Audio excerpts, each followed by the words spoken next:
crick-neck crack of dawn, this stern burgeoning necropolis with snooze button on hold. Rooster in the graveyard, bantam gamecock of the walk, once we stretched our bodies on your dust and hoped you'd cop a feel. Yawning crypts and gray sepulchres, little plates set in the ground, free of carrion columbarium, cairn close to where the blackthorn grows.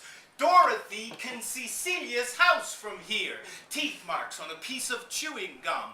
That hotshot Bobby Kane used his brain to split a Bedford Road telephone pole. I'm too excited. Knock, knock. Knock, knock. Who's there? Jackie Gleason's underwear has left the building for Graceland or Wacko Jacko's Neverland. That Bell's the deadbeat ice cream man, Fred McMurray in a little box. A shaky-bakey song on baritone horn while libations are poured on the polishing stone. My legacy's under holy hood where stony, bony fingers coax a Corman-era Vincent Price with red and white wax candy fangs. A silent shroud for Mr. Graves, an island unto Dan himself, 6 sacred scarab scuttle from a wise owl dining on a bowl. Rooster in the graveyard, puffed up, pleased, and proud as Punch. The worms crawl in to eat some crow, traveling over landscape architects. Rooster in the graveyard, Simon Peter can't deny. Bounce your clarion off that rock-cut tomb. Trump card Lazarus from the tumuli. Take my hand as if I was a child. Shake every rattle that you've got. I'll bring a droll soul parade with me across the bridge from which she can't get back. To Gertrude, poised on her unibike. Her thoughtful copper penny outfit shines. A smile for to tell me it's all right. A swarm of birdsong just before the fall of night. Ode to masturbation. The theme here is wine. I promise that's as funny as I get. The title is as far as I can get.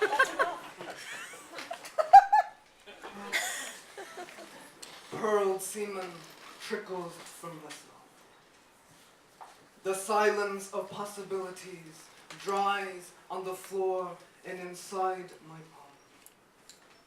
Even now, as the body trembles from the pleasure of its making, somewhere a plane is pregnant with death.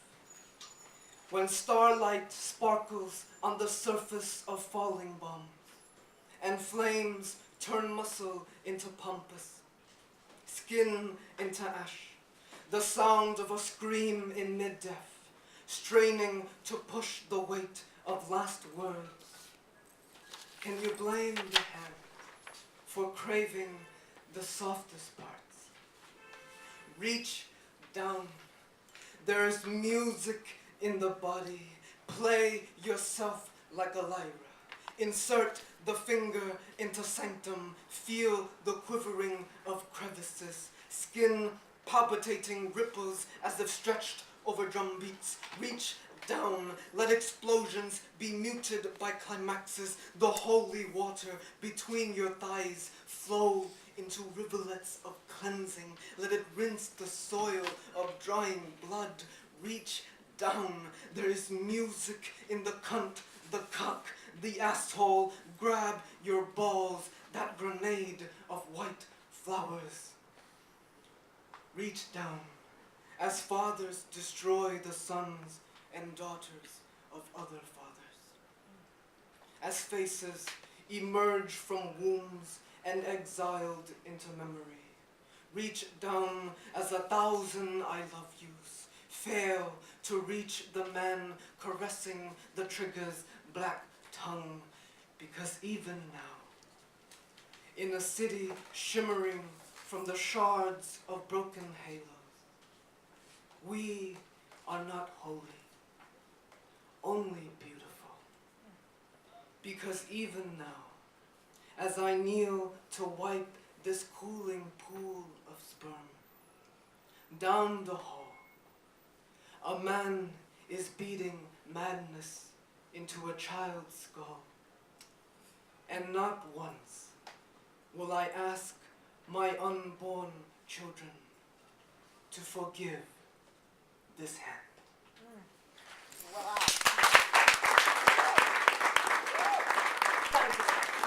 9/11 night. 9/11 night, someone named George leaves a message on my cell phone. Did Joe make it home okay? It is a wrong number with a hopeful, polite, cautious question just north of panic. I want to tell George that Joe is safe at home, living his regular life this bad night. I want to tell George that he is not among the missing or the decimated dead this bad night. George's number is part of memory. Every 9/11 night, it is my ritual to almost return the call. Oh. Thank you very much. I've never dedicated this particular poem to anyone before, but I'm going to dedicate it to Vicki Iorio tonight. Thank you. Rosh Hashanah. That's right, it's a New Year's. It's called 2,748 Heroes and One Skeezer. Oh, how about the skeezer? 2 million in the bank and that son of a bitch up in smoke. One man's tragedy is this woman's dream to the 20th tower. Those towers coming down gave at least one scumbag just what he deserved. Oh, excuse me.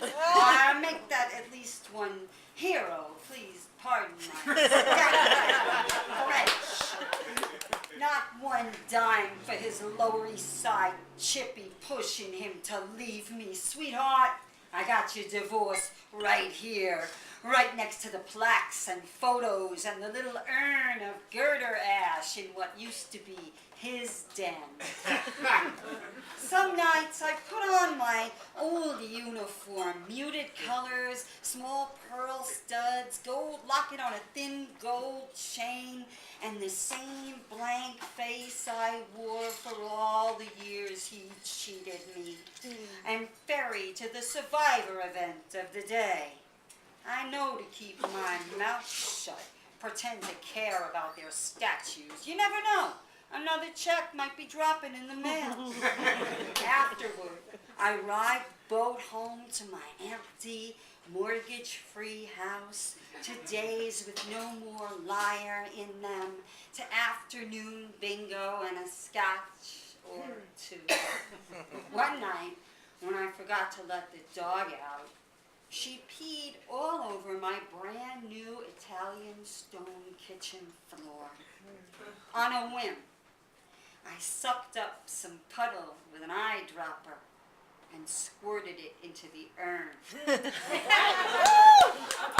Bone dust, burnt girder, poodle piss. My secret, mine.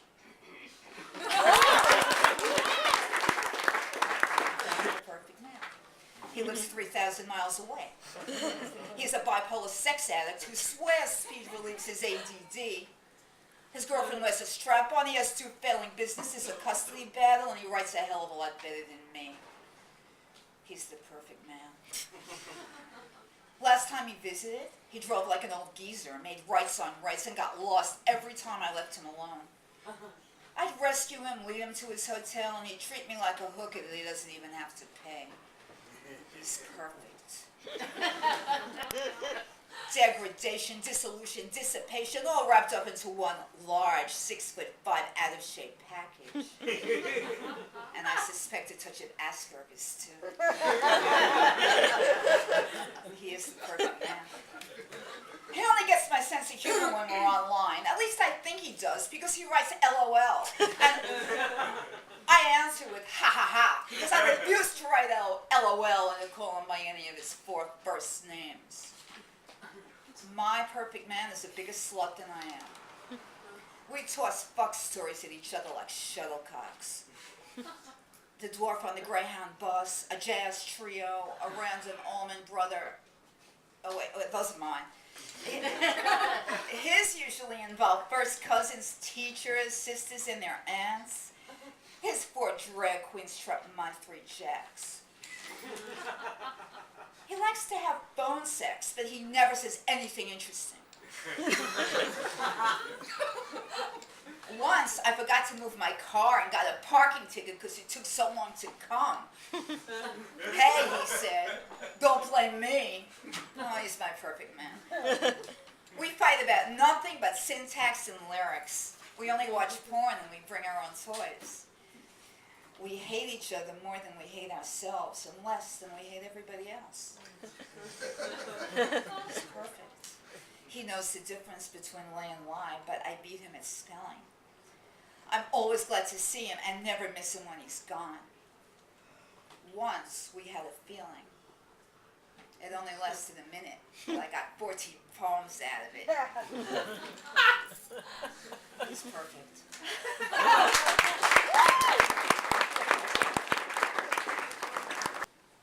My dearest mother, I'm going to kill you. I mean, I have to.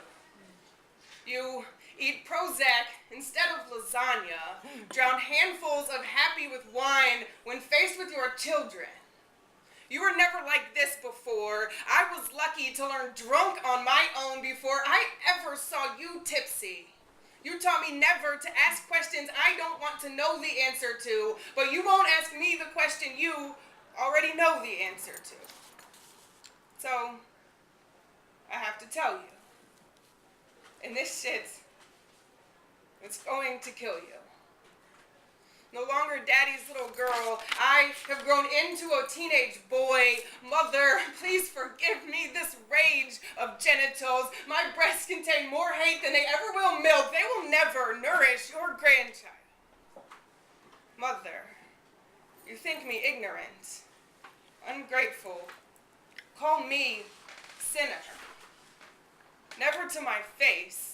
You refuse to ask if I believe in God, would not trust the vagueness of my answer, as unwilling to discount the possibility as I am unsure why any higher power would damn me to this physical existence. Mother, please, I will put you in an early grave. Do not pretend that we will ever again give the same thanks, or that visions of sugar plums don't dance on hotel pillowcases. Because this is not the time of year to argue over petty things like gender or increased risk of cancer. Because I love you, I keep my distance.